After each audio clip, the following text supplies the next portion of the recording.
Tikoncha ilovasida jadvalni joylashuv sharti bo'yicha yaratishni ko'rib o'tamiz. Men hozir himoya oynasidaman va bu yerda ko'rib turganingizdek qalqon faol holatda turibdi. Albatta qalqonni ishlatmasangiz ham g'ujanak himoyasi faol bo'lishi kerak kamida. Demak, jadval yaratamiz. Jadvalga joylashuv deb nom beraman. Siz xohlagan nomni berishingiz mumkin. Shartlar ichidan joylashuvni tanlayman va e'tibor berishimiz kerak. Bu yerda bizni joylashuvimiz, ya'ni locationimiz yoniq bo'lishi kerak, chunki joylashuv asosida biz jadval yaratyapmiz.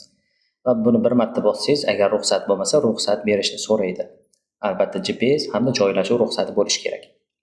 Va bu ishlash uchun men hozirgi turgan joylashuvni belgilayman. Radiusni kichiklashtirishimiz mumkin 50 metrgacha albatta. Yoki kattaroq. Deylik, mana shuncha radius qo'ydim. Xo'p, saqlash. Yana bir narsani aytib o'tib ketishim kerak. Bu yerda ko'rib turganingizdek, teskari radius degan bizni funksiyamiz bu. Buni bossak nima bo'ladi? Agar buni bossangiz, siz belgilangan hududdan tashqariga chiqqan vaqtingizda jadval faollashadi. Deylik, siz ushbu ilovani ilovalaringizni va belgilangan ilovalaringizni jadval asosida ishlashi uchun, misol uchun uyda belgiladingiz, uyda ishlatavering, ko'chaga chiqsam ishlamasin deyishingiz mumkin yoki ishxonada ishlatay, ko'chaga chiqsam ishlamasin deyishingiz mumkin. Lekin kamdan kam odam buni ishlatishi mumkin. Shuning uchun teskari radiusni o'chirib, odatiy tushunarliroq funksiyasini yoqamiz, ya'ni oddiy shu belgilangan hudud ichida ishlasin deb belgilaymiz. Saqlaymiz, bo'ldi. Joylashuv ichidamiz. Joylashuvni qo'ydik va ilovalar.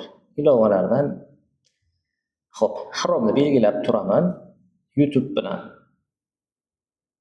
Mana shunday. Saqladim. Saqladik. Muvaffaqiyatli saqlandi va jadvallardan ko'radigan bo'lsak, joylashuv faol holatda turibdi. Agar joylashuvdan tashqarida bo'lsangiz yoki GPS yoki joylashuv ruxsati o'chib bo'ladigan bo'lsa, bu nofaol holatga o'tib qoladi. Tekshiramiz. Chrome'ga kiramiz va ilova joylashuv jadvali bo'yicha bloklandi va biz joylashuvni qo'shganimiz uchun agar siz cheklangan hududdan chiqqan bo'lsangiz, joylashuvni yangilab ko'rishingiz mumkin. Ya'ni hududdan chiqqan paytingizda ham agar bloklanib qolishingiz mumkin, ehtimolligi bor. Shuning uchun biz aynan shu qismda qo'yganmiz. Hududdan chiqdingiz, joylashuvni bir marta yangilashni bosib yuborasiz.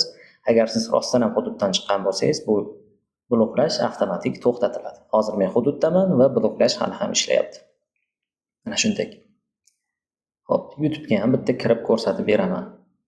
Mana YouTube'ga ham kirdik, darhol blokladi.